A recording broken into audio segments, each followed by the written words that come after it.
Welcome to the Inspired by Jacqueline podcast, a refreshing place for women struggling with entrepreneurship, faith, or infertility. Stay tuned for today's episode.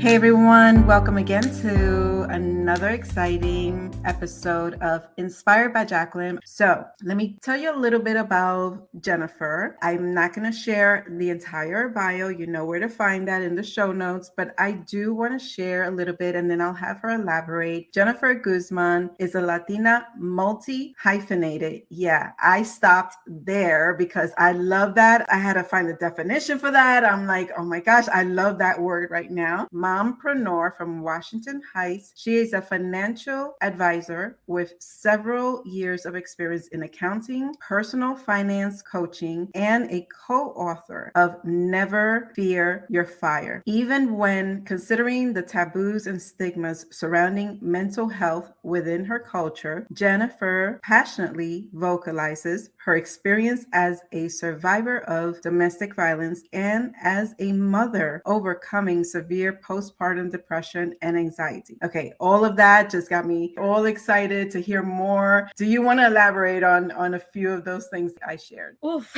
And welcome. Well, first of all, it's an honor to be here. Thank you so much for inviting me. It was great meeting you at the event from Bella Magazines because that's where we actually met. Yeah. And now we're here.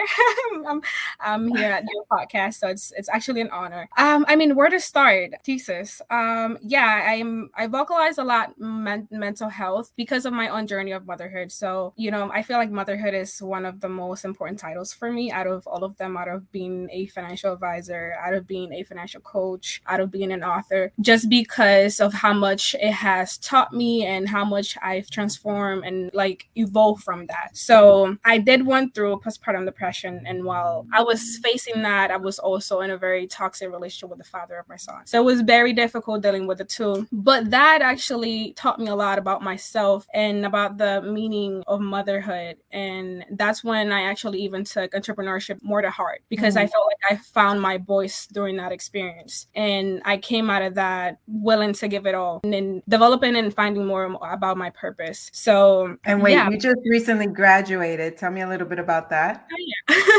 Yes, thank you. So I just got my master's from Rutgers University. I applied for the program when I was pregnant with my son. I think I was about 4 months pregnant. And I did it because I was in this relationship and it was toxic since then. And I didn't want to leave because, my parents taught me you have to stay with the parents of your kids. It's not healthy if you're apart, blah, blah, blah. So it's like that cultural, the cultural beliefs and what they taught me growing up. So I stayed. And for me, the only option of providing something more for my son was going to school during that time. So that's why I applied for the graduate program. And I initially wanted to go for the PhD, but then it was very difficult to run a business, being a single mom, because I became a single mom when my son was 4 months old. And then, doing this graduate program, it was so much. So I'm like, you know what? I don't think I could make it through the 6 years. I'll settle for the master's. And if it's in God's purpose for me to later on pursue that PhD, I could go back. And I'm willing to go back. Right.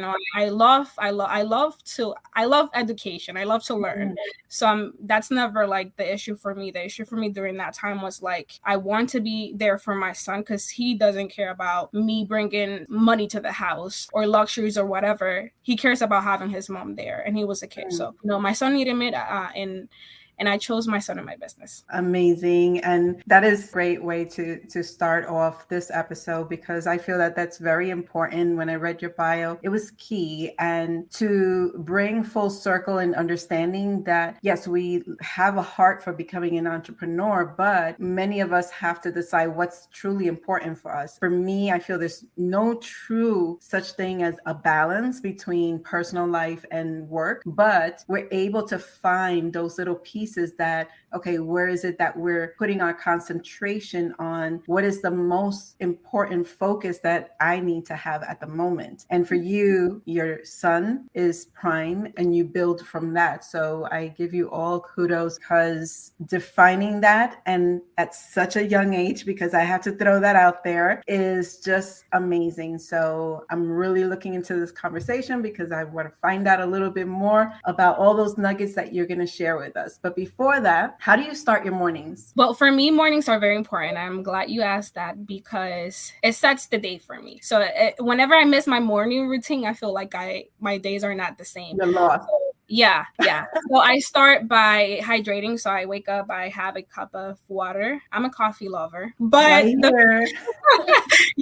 but the first thing that I do is, I grab a cup of water and I hydrate myself. I do a breathing session. Sometimes I meditate. So I'm on a journey of meditating. I'm not perfect there, but I like the way I'm progressing with it. Then I journal a lot, and I journal because that's my way of talking to God. Everybody does different. Sometimes people just pray in their minds or aloud. For me, I have to speak to God by writing, and I do that journaling. I do my affirmations, and then sometimes I do a short workout in the morning at home, and I just have my cup of coffee, which I enjoy in silence before my son wakes up. Yeah. I love that. Yes, so true. I mean, I think I need to do a little bit more of drinking water, because that's what I've always had so much trouble with, is drinking water. I have to drink water when it's so cold, so that I feel the freshness of it. When it's just bland, I'm like, this ain't working out right now. I feel you. Yeah. So tell me, before I ask you one question that I have in mind, you mentioned that you're an entrepreneur. Explain to me, what exactly is your company? What do you do? And how did you get started into being an entrepreneur? Wow. I started in 2018, actually. I was pretty young. I was like 19 years old, and I was in college pursuing my bachelor's. I started in network marketing, and, I was struggling a lot because, to be honest, to be a first generation entrepreneur in an industry that's pretty new, it's difficult because you come across very challenging beliefs. And to be honest, my family was like, what is that you're doing? Like, there was like so much negative talk on that side that it kind of it's like you're wrestling with what you want to do with what everybody else is saying. So that's how I started, and I stuck around for a bit. Then I stopped the business for a while. Then I got pregnant, and I had a part-time job remotely because I got pregnant during COVID. And then that's when a friend of my father, actually, we had a conversation. She's like, why don't you start your own tax business? And I'm like, that's like a great idea. I have a financial firm that I started on my own when my son was like a newborn. And basically what I focus on is providing a variety of financial services to individuals and small businesses in the community. And I really focus on, just having those services being affordable and accessible. Where I live in Washington Heights, it's like a melting pot. You have a very diverse community, and most people are Spanish speaking, and they lack a lot of the financial education that they need when it comes to accounting, taxes. So I focus a lot on providing those things so that it could be accessible to them, right?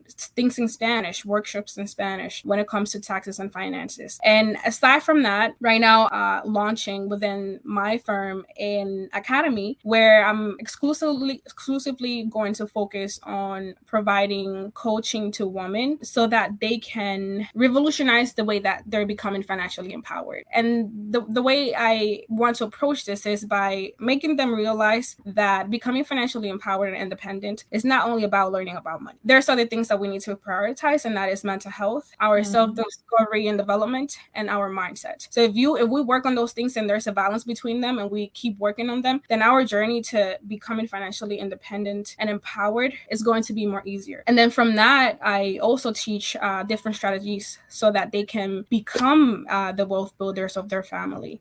Because, women in our communities are really not taught to secondary. Yes, right. You don't sit in the table with your husband to talk about money decisions, right? It's them making that, and I've seen that through generations of my family. So now that I'm a provider, it's like very important for me to take this to the next level with my own experience and teach that to other women, other mothers, other young mothers want to be entrepreneurs. So yeah, I love that. Oh my gosh. So what do you think is the most common myth about being an entrepreneur and building a company with cultural values? Well, I can answer this questions in two ways. So if we look into the cultural side, it is the wrestle between the ideas of an entrepreneurship and a career. So talking from personal experience, my family didn't see entrepreneurship as something that could take you to be somebody successful. You had to pursue a career, you had to go to college, you had to get a degree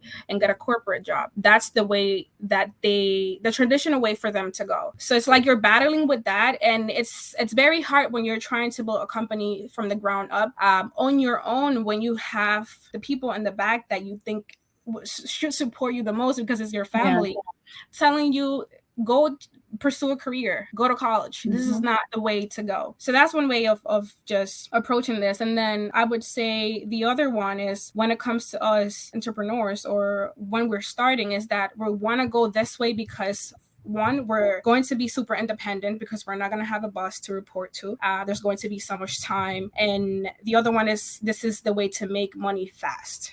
Yeah, a lot of people, I think there was a time where, or I think it might still be that, where it's people do it because it's trendy. Entrepreneurship should not be something that's trendy, right? You're like, I know how to make this, so I know how to make that. Let me start a business, not understanding the full gamut of what it entails. Yeah. Honestly, I believe that entrepreneurship is one of the most rewarding. I would call it a career, to be honest. I would call it a career. It is very rewarding when it comes to both ends of the spectrum, where the skills that you learn that could be just as the skills that you might learn when you were chasing a career, but just the way that you both personally, it is just unexplainable. I feel like it is very hard for you to go there if you're in a corporate job because there's so much limitations. And I just love that. I just love the freedom when it comes to the business of entrepreneurship, to be honest. And I'm glad that you shared that because you again, I'm going to go back to being younger than me. It took me years to get to that level because I grew up similar mindset. Like my parents never got to college. So, me going to college was a big deal. But I always knew that there was something that, I'm just going to do this because, I like math. So I ventured into accounting, but I wasn't like in love with accounting. And I was in accounting for 15 years. And it wasn't until, I think my creative side as an event planner that I am was evolving throughout the years. And then it was when I got laid off one time, I was like, let me just jump into it. And then that's where everything started for me. So I kind of understand where you're coming from in reference to being that first generation entrepreneur, because my mother had no clue. She was like, oh yeah, but do you have your full-time job? It's like, this is a job. This is my career that I'm looking forward to go. Yeah, but do you have a full-time job that's paying your bills? It took me a while to really say, you know what? I know what's in her mind, that there's this quote unquote insecurity in being an entrepreneur. Yes and no. Because you explained it very clear as to once you line up everything that you feel is important, you can grow your entrepreneurship into a fabulous career. So it's having that mindset and that strength to say, you know what, I'm going to pursue this and I'm going to pursue it with all my might. So thank you for sharing that. Like I said, it took me a few years more to get to that level, but I give you, all kudos for venturing out of that box of that cultural, mindset and say, you know what, this is what I really want. I wanted to even mention, going back to a comment you just made, is for them, my parents didn't even go to college either. They didn't even graduate high school. Like back home, the farthest you could go just because of the lack of money and resources because they were poor. It's like you would probably go up to the second grade in high school. My grandmother never went to school because she was supposed to be home, doing the chores and taking care of everybody and helping her mom. So back when my grandmother grew up, she was not allowed to go to school. Back when my mother grew up, she only was able to go up to 2nd grade. My father, I think my father graduated high school, but that was set, right? You graduated high school and it's like, there's nothing else. Now you have to go get a job so that you could get money. It's like completely different. So bringing us here, immigrating to this country and coming to the States, is like the opportunity for my kids to get a better future than us. So for them, in their mind, the only way was a college. Yeah, totally understand. So with that, what do you consider to be one of the biggest misconceptions of being a first generation entrepreneur? I think I can tie that back to mindset because of how I grew up. So I would say the fact that in order for you to succeed as an entrepreneur, you have to be on the hustle 24/7. The fact that you have to be a workaholic, because like my father taught me that if you shouldn't be sitting. Like if you're sitting, you're lazy. I kind of transfer that to when I was becoming an entrepreneur, and I was neglecting a lot of my personal health, and I'm still trying to get over those beliefs, because just a while back I was pretty sick for 2 months because I was working so hard and I was trying to do so many things, and it's like these are the things that lead to burnout, and you're not actually being efficient and you get disappointed, and it's like Jesus, it's like your body's yelling at you because you are trying to think that in order for you to succeed you really need to be a workaholic, that there's that team no sleep, like no. Yeah, that is actually I totally agree with you. When I first started that transition between corporate into entrepreneurship, I was pushing myself, and I was pushing myself mostly because I wanted not so much to be known, but I needed to be in the know and get to meet. I was all about building relationships. And once I got through the fact that I knew how to network, because I had this whole fear of networking. And it wasn't until my partner really kind of gave me a whole simple education on networking that I just fell in love with it. I was like, oh, okay, I have a nice flow now. I felt like I needed to be in every single networking event to connect with people. But that's time that you have to invest out of your private space and time and mind, right? And so it was just like one day after the other, after the other. After a few years, I was so burned out. I was like, I have to take a step back. I have to analyze everything, because I have to take educated steps to ensure that I'm not burning out mentally, to know that I have a job to still do, right? My career has to still move along. So I have to be really careful and cautious how I attend so many events. So I totally cut the events that I go to. I specifically choose the events based on my time, the investment of time. What am I doing that week? And will it be an overload? Would the travel be? Because that's another thing, adding travel to it based on how much you have to travel to and from, is it around the corner or is it 2 hours away? So all of those things you don't really think about. You're just like, okay, let me get there. Let me do what I need to do. And yeah, it might have been great, but then I have to drive back 2 hours or, all of that takes time. So definitely I have this thing about hustling. I understand the concept, but we also have to keep in mind that we have to take care of ourselves and our mind. Yes. I think that's a priority. I always say, if you're not well, anything else is not well. And I say it, but sometimes it's like you have to practice what you preach. Sometimes, we're humans, we make mistakes. Yeah. So it does definitely take time to overcome the systems and beliefs that you were taught and that you grew up seeing. Like I grew up seeing my father work Monday to Monday, from 6 a.m. to 8 p.m. right? And it's like, and then I saw my mother doing the same thing. So it's like, I'm gonna replicate the same lifestyles, right? So it's very difficult to get over that. But the fact that I'm more aware and I want to make the changes and I'm taking little steps.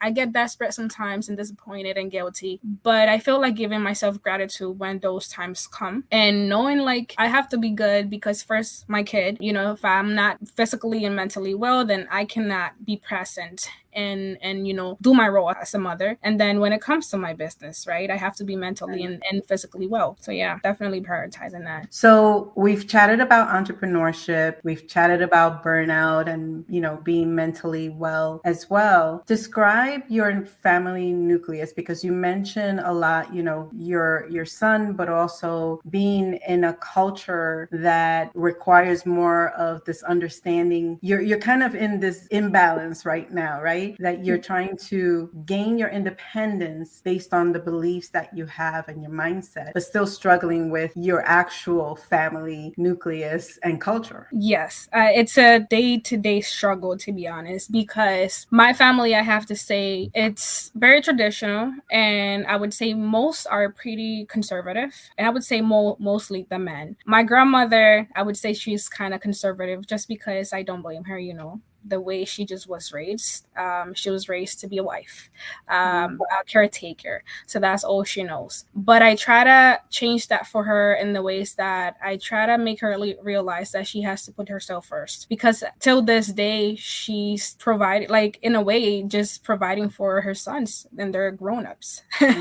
Right? And then when it comes to my mother, she's pretty much more open to what I'm trying to do. It is a lot of expectations to meet on both ends, where it's like, okay, if you chose the entrepreneurship side of it, then you have to make it happen for you, right? Because you're making us believe that this is a career, this is a job. And so it's that, side of the spectrum is like, I have to kind of just meet those expectations, because I'm trying to show them that this is also a way to go instead of a career. And then I have the lenient part where my mom is so supportive, but it's also very hard, because it's like you're going to break generational curses and generational traditions. So it's also hard, because I have a lot of expectations to meet on both ends. So that's more like my family nucleus, but there's like a lot of love anyways. There's love, there's respect. I feel like with time, they have become more open to listen to anything that I'm doing and even support me. Like now with this book release, they all bought a book. I know they're not gonna, like, maybe my sister, my mother, and my brother are gonna read it, but they're not gonna read it, but they're supporting me. And it warms my heart that they're trying to take those little steps, even if all of them are not super, into the entrepreneurship world. But it takes time to just, and it's those little steps that really count a lot. Look at where the generations are now with, the structure of work is so different than when I was growing up. It's like mind-boggling. I'm like, oh my gosh, I wish I was born now.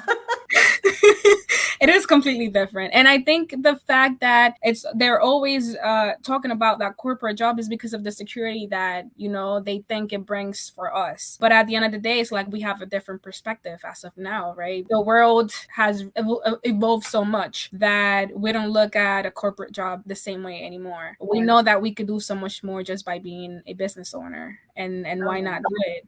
Why not do it? To be honest, my mother, I feel like more of my entrepreneurship spirit comes from my mother, because back home, while my father was living here in the States and she was over there raising me and my little sister, she used to tailor, like just dresses, she used to do everything. Sometimes makes and meet, like buy food and stuff. So she, instead of going to work, she did that.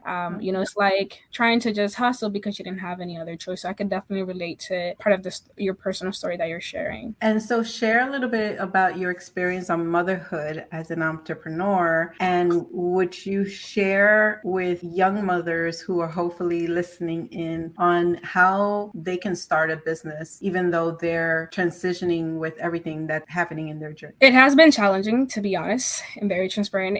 At times it's frustrating, because when you're doing everything on your own and you have a little kid, and it's like you have to find time to split between your business and your son, and sometimes you might end up not having time for yourself, and that's when you get frustrated, because it's like, when is it gonna be time for me? But I think the way to go about this personally is trying to build systems, and giving yourself gratitude. Motherhood is not easy, and mostly when you're a first time mom and you're young, it is not easy. I would say go along with the journey and be patient. Give yourself grace. Give yourself the love that you need, because nobody else is going to give it to you. And I would say, other than that, when starting a business, make sure that you're setting systems in place so that when you're working, but when you're with your kids, you're with your kids. Because I went through that. I went through a time where I was spending time with my son, and in the back of my head, I was thinking about business. And it's like I was not being present. And your kids feel that. Like you're not being present there with them, and they're trying to interact with you. So I would say, like, regardless of what you do, stop listening to what all the gurus online say, where it's like you have to sacrifice everything in order to succeed. That's not true. You build the systems that work for you in order for you to succeed, and that you could just be in alignment with the goals that you want to achieve. So if you know exactly what you're pursuing with your business, with your brand, with your vision, if you really know what you're after, and you could build little goals that could take you to the bigger one, and you build systems from that, then you're definitely going to be able to set time for work and to be with your kids and actually be a mother. And then along the way, find time for yourself, because again, you have to prioritize you. Yeah, I love that you share that, because it's so important that we start hearing more about that, about it's not just about work, even when we say to ourselves we're taking off, but our mind really is not taking off, right? And we're not being present. So that is very on point with making sure that you are taking the time for you and for your family. So thanks for sharing that. So how do you deal with disappointments as an entrepreneur? Uh-oh, we got to a good one here. Oh God. If you would ask me this question a few years ago, I would say complete frustration and this and just I want to give up. Like, this is not for me. But you're asking the Jennifer from now. And I would say, when I come across any type of disappointments, the first thing that I do is like, if you detach yourself from the outcome, in the sense that the outcome of whatever you're doing does not define your worth, it's easier to deal with those disappointments, because you will look at them from an outer side frame, right?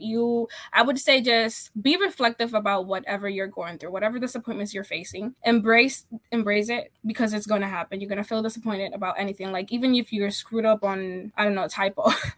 Like, oh my God, I just sent this email to another CEO and I just did a typo. Like how could I do that? Like, that could be a very frustrating thing sometimes, things. But I would say just embrace it. We're humans, we make mistakes, and your mistakes are going to make you grow into somebody better and smarter and stronger.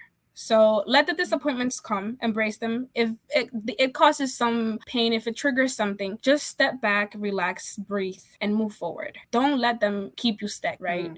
And don't make them define your worth at all, because that's actually like how I've learned to deal with them. And we're on tune, you and I, with that, because I'm always sharing. Take a step back and breathe. You need to give yourself that time, because you have to detach yourself from what you think you're experiencing and really be in the light and see what it is that just happened. Analyze it, because it may not be that bad. And there's certain things, like you said, the typo, I've experienced that, and I'm holding my breath like, oh my gosh, did I just do that? It's like, retract. Oh, I can't do that. So yeah. It's like, why do I have AOL? Oh my gosh. I mean, little things like that just happen. Yeah. Like, come on. We're humans. And I've learned how those little things can, like, this is an effect that happens on your body and your mind, and then it trickles down to your body, and all the muscles are just stiff, where it's really taking control over your body. So it's a big impact. Something small as that can be so impactful. At the end of the day, if it wasn't meant for them to, whether it's a business deal or a proposal or whatever, at the end of the day, if they're just holding on that little typo, then it's not meant to be. Right. It's not. It's not worth it. So do you have any regrets? I don't. I have to say I don't have any regrets, because anything that I've experienced so far, I've come out better. And the lessons that I've learned from that, they have allowed me to evolve into a better Jennifer. To be honest, even, when I got pregnant, which it was kind of unexpected, I'm like, this is going to stop me from going forward. Like now I'm going to have to spend more time taking care of a kid and whatever. But then it's just like it all changed. And it was actually even better. Like I started seeing it as disappointment, as a regret, like why am I pregnant, to why didn't it happen before. Because motherhood really has transformed me in amazing ways, and I don't regret an inch of it. Like the way that I am now, I would not change it for anything. And I look forward to making more mistakes along the way so that I can learn more lessons and that I can evolve into a better me. And I love, again, you're sharing so many great nuggets. You shared something that I wholeheartedly believe, which is learning from your mistakes. There is no such thing as a mistake being the end of the world, because every single mistake has a learning nugget. It has a tip in there. It has advice. It has a new path that it can show you. And so a mistake is just a new way to see something and to redirect you, because maybe you needed redirection or a fuller understanding. Yes, I completely agree. Sometimes you come across a storm because you need to pivot. And we see that pivot as like something crazy, but you need that pivot. And who knows that God, because he sent it your way. Exactly. He's not gonna give you a fight that you can't win at the end of the day. And so I know since we started our conversation, you mentioned God. Yeah. Do you describe to me how important faith is to you? It's been important since I was a little kid, because it is one of the core values that I was taught since growing up. I have to say my relationship with God and my faith is not the strongest one, but I seek every day to work on it, because it's not easy. I feel like I was taught many conservative ways of having your relationship and understanding, religion and God. And sometimes it damages the way that you want to build a relationship with, a spiritual relationship with God. So I felt like I punished myself a lot for not having a perfect relationship, because it's like growing up, that's all I heard, having that perfect relationship with God. So sometimes it hurts me that I don't have that, but then I feel empathetic for myself, because why would I have a perfect relationship where all humans would make mistakes, So it's like, but what the question is, what is a perfect relationship with God? If it's something that's supposed to be uniquely between you and God, what is a perfect relationship? Right, exactly. It's a great question, because I say a perfect relationship with God because that is one of the most repetitive words that comes in mind when I was growing up, going to church and seeing my grandfather preach. It's like you have to have a perfect relationship with God in order for him to love you, right? So it's the words like that can damage the way that, as an adult now, tries to constantly build that faith and that relationship with God, because I have that sometimes that that thought pops in my head where it's like, oh, my grandfather just said that, right? So like I mentioned to him that I talk to God by writing, and he's like, he's not listening to you, right? So just comments like that crush you when you're in that journey where it's like, I don't know how to talk to God through, like, with talking with him on my mind. Like I have to write, and if I can do it that way, and if that's the only way that I know how to do it, it's okay. But the comments like that just make it very hard to walk along this journey. But I still try to stay at head above water and moving forward, because God is very vital in many of the things that I do, because that's how I grew up. My faith, my relationship with God has been different in many aspects of my life, but stronger. And there came a time in my life that I understood the difference between having a relationship with God and the overall essence of what others think that is. And I have a relationship with God based on me just releasing everything onto him. And I feel that from what you were sharing, that's what you do. And I feel that that's the first step, just releasing everything.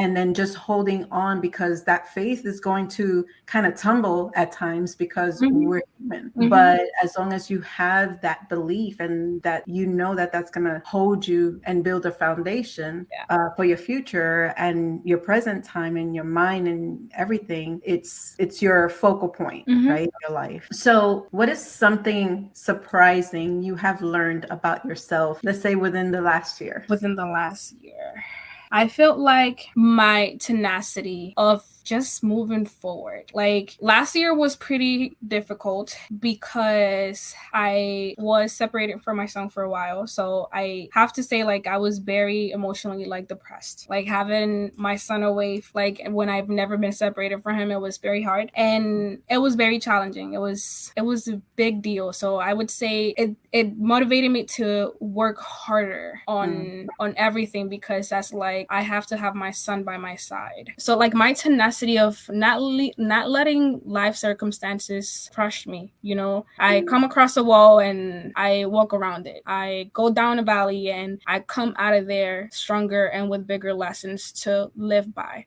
So I would say within the last year, that's one of the things. And I would say another thing is not letting fear stop me from going forward. I feel like I've heard a lot the fact that there's better things on the other side of fear. And I feel like we would not believe that until you actually experience it yourself. And I think that's one of the things that I did last year. Just really just looking at things on the other side of fear. They're way better, and it can amaze me on how many things you do when you use fear as a fuel instead of like just stopping you from going forward. Yeah, and it's kind of like stepping out of that comfort box, because whether it's the industry that we're in or family or life in general, it tends to kind of push us into a box, but it's up to us. And what I hear you saying is your tenacity has just allowed you to step out of that box, take fear in your hand, and just, even though you can't see it, move ahead because you know what you're working towards. Yes, for sure. That's awesome. Do you feel, and I know you say you're from Washington Heights, do you feel that where you grew up impacted who you became? Yes, I would say in certain ways it did, because it gave me a clear vision of where I wanted to go. I knew where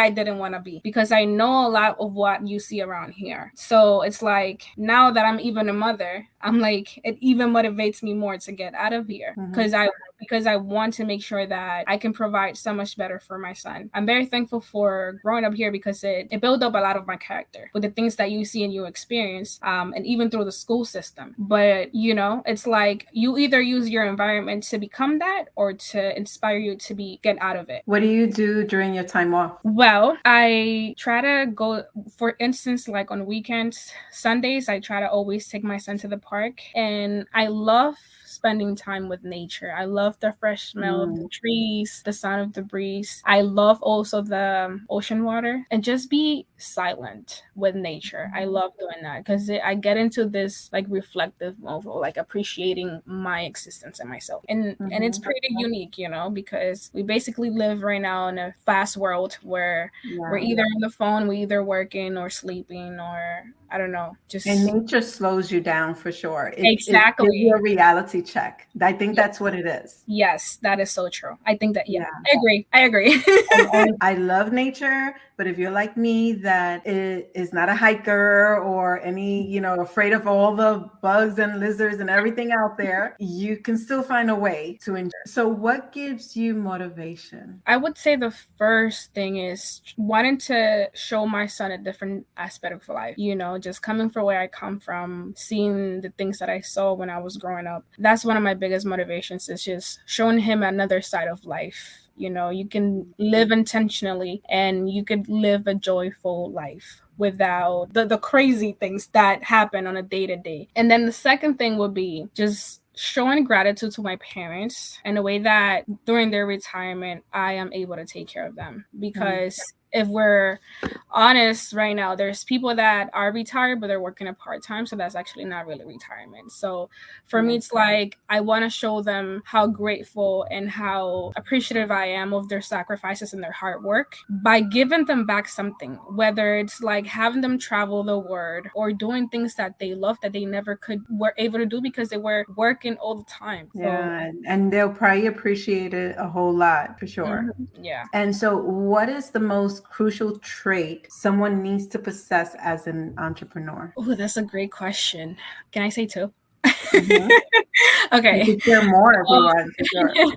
So number one, I would say adaptability. And number two is being a great listener. So I think entrepreneurship, one of the things is being able to develop the skill of leadership. In order for you to be a great leader, you have to be able to listen very carefully, because you don't want to just have people to follow you just because. You want to make sure that you listen to your people, because entrepreneurship is not about business, it's about people, right? So if you can't listen to what people are telling you, whether it's feedback, whether it's what they need, or how you have to improve yourself also, then you're never gonna become a great leader. And I say adaptability because you have to be aware that in this journey of entrepreneurship, there's going to be a lot of times where you're required to pivot, and you will try to wrestle with the fact that you don't want to pivot, but you have to pivot. So you have to adapt to the circumstances that you come across. And also, it's like in every aspect of life, you have to adapt to whatever, to wherever you come across. So adapt to when you have to build a team, because it's required. Like right now, I'm going through that adaptability where it's like you cannot do it all by yourself. You cannot hold so many titles and so many hats when you're trying to scale a company. So you have to adapt to the fact that you have to learn how to train people so that you can delegate, and that you could step back as the CEO and let people just show you who they are and if they're great to be part of the team. So that's also part of ability and great traits that an entrepreneur should have. And how hard is it for you to let go? Oh my God. It's so hard. It is so hard. I talk about delegate, but like you need to have people on your team that really check you, because I'm very hard at letting go. I love to be very hands-on, and I've been like that since I was in high school and middle school, where when we had like group projects, I wanted to do it all because I was trying to be a perfectionist and I wanted things to be done a certain way. And now, now as a CEO and running my business, is like some of those traits are still like showing up along the way. But I feel like if you really want to succeed in certain areas, and if you want to create a certain balance and maybe just time for yourself, time for my son, you have to learn to delegate so that you could take that time and work on yourself when it comes to your business, because at the end of the day, we have to constantly continue to develop ourselves as CEOs, as leaders, as students, because we always should be a student of the game. And then let other people do the job that they're good at doing, because that's why you hire them. So right now it's like I'm learning to let go of certain things. I'm becoming a little good at it, but there's times where I'm trying to be too involved. So so it's that stepping away. Yeah, I'm being honest, because it's like it's very hard. So do you think it's stepping away only, or stepping away and being Latina and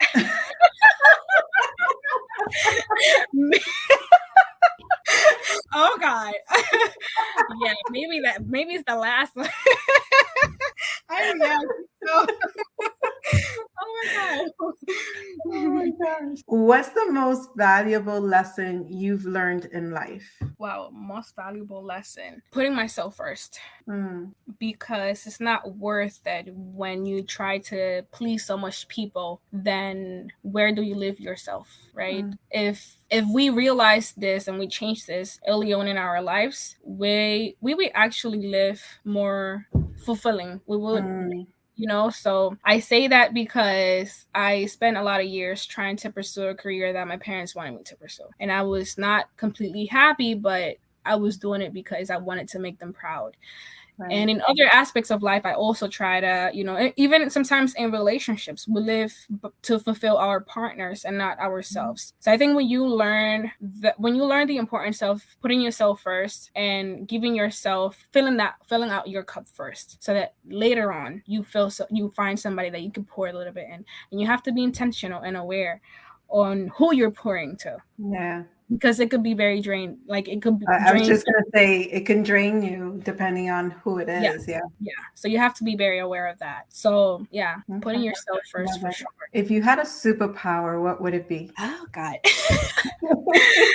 This is a hard question. I think is giving people the power of being fearless, because I felt like we would be living more meaningful lives. I think we will stop sitting on great ideas. We would stop sitting on investments. We would just don't care about. I feel like we fear a lot of things because one of it is uncertainty, but we are so scared of not being accepted by everybody else with what we, and that fear just sinks you so deep that it paralyzes you. So, I would really love to have that superpower of not letting fear. Awesome. I like that. So as from everything that we shared and we discussed today, what are either 2 or 3 or 4 takeaways that you want the listeners to take with them? I would say that the most important choice that there is to put yourself first at any point in life. It doesn't matter what is it that you're doing, what is it that you're going through. Put yourself first and make sure that whatever you do fulfills you and not nobody else. Make sure that you're doing things to make yourself proud, not nobody else. Make sure that you're doing things to prove yourself right, not anyone else. I feel like right now we're so caught up in a world where with social media, it could be very useful, but also it is so damaging, where we are portraying ourselves to be somebody that we're not. And it's like we're living this dualistic life where behind the camera and the scenes, we're so miserable, but we're so happy and we're cheerful and in front of the camera just for somebody else. So I guess just considering a lot, do what makes you happy and point period blank. Like that's it. There's no. And on an entrepreneur side, what would you share with people who are starting their journey? Yeah, I would say do not let your business determine your worth, because a lot of us think we are the business. So if the business doesn't exist, then there's no us. And at the end of the day, you matter most. And make sure that in order for you to build a fruitful business, whether you want to build impact or whatever vision or goal you have with your business, make sure that most of the time that you're spending it on developing and growing yourself. Because if you do that, then you're setting yourself more for success in operating and scaling and building a business that's worthwhile. So, yeah. Awesome. And so is there something that I haven't asked that you want to share with the listeners? Honestly, I just want to highlight that as entrepreneurs, we should not just go with the wave of being a workaholic. Try to find time for yourself, for your mental health. I started therapy not long ago, and it has been the best decision ever because it really helps you be more efficient on other aspects of your life because you're releasing so much. You think that by your releasing to your cousin or your friend, you're doing enough. Like, no, get yourself a therapist. It is very helpful. Invest in yourself very often and don't be afraid because you're not going to regret it. I think constant growth and evolution in oneself is the one thing that we should be aiming for, because to be honest, the way that I've evolved by just making constant investments in coaching, mentoring, I have to say I've never saw myself getting this far. And just the transformation, because at the end of the day, you're not going to be able to do it by yourself ever. Yeah. And this is not a one person thing. It's gonna take a village, and you're gonna have to take that decision, because maybe the reason why you're not scaling is because of that, because you're reframing from building a team, investing in coaches and mentors or masterminds. Like, don't be afraid to do that. And the other thing that I would say is just realize that your voice would always be found in your experiences. So never be ashamed on sharing with people where you've come from, because the fact that you're here today is no mistake. We're all walking a different path with the same purpose of finding out why we're here, why God chose us, because it's us. You know, it could have been somebody else. So just know that you're not here because of a mistake. Like, you're here to fulfill something, and just keep moving forward to finding out and developing the answer to that question, because we're all matter here. Appreciate themselves for that and give their self acknowledgments. Awesome. So can you share where the listeners can find you, share your company and your social media platforms and whatever information you want to share? I know you mentioned about a program that you're looking to start in the future. So will that live on your website, etc.? Yeah, sure. So social media, it's by CEO_Jenny JP. My business Instagram is Bright Tax SC. And then on my website is www.brighttaxsc.net. And then I'm offering discovery calls to everybody that's looking to start on becoming financially empowered and, you know, financial literacy and getting coached to start on their financial journey. So I'm offering free discovery calls and also free financial audits on any small business. So if anybody's interested, they just have to go and follow on social media and, you know, book their consultation with me. Awesome. And I'll make sure to share that in the show notes, make a little note that you have some coaching and workshops and things like that. The one thing that I wanted to share is how I connected with you besides seeing you for the first time. And it kind of is a full recap of everything that we discussed today. What you shared basically is what I saw on a social media post just by seeing you. And just first I was like, wow, she's young and she's accomplished all of this. Kudos to her. I felt like I was seeing a family member. I was so proud of you. It was just beautiful for me, a beautiful experience to meet you, to connect with you. Just really a full circle moment, because you mentioned something about showing up as yourself on social media. And when I met you, I felt that. I felt that you were showing up as yourself. And it really resonated a lot. I just wanted to thank you for just coming on and having a chat with me. And I just got to know so much more about you, and I love you even more. And I can't wait to see you again. Oh, you didn't share something. You didn't share about the book. Tell me more about the book.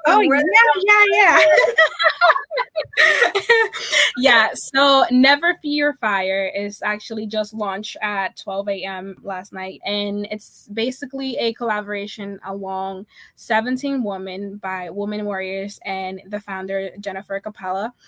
We decided to do this collaboration because we really wanted to open our hearts and share intimate stories with other women out there so that we can somehow uplift them, empower them, and guide them into the right path to find their true power. Because sometimes we hide in the shadow because we think our stories don't matter, or that maybe we're the only one going through them. And I experienced that myself when I was going through postpartum depression. And, you know, it was very hard because I kept all of that to myself. And it was very hard because I thought it was weird to just share and open up about it. And that's actually stuff that I talk about in my chapter. And I just hope to inspire and uplift and bring some type of like motivation and strength to other young mothers, first-time mothers out there with my story. And there's different stories about everything in that book. So yeah, everybody can grab their copy on Amazon.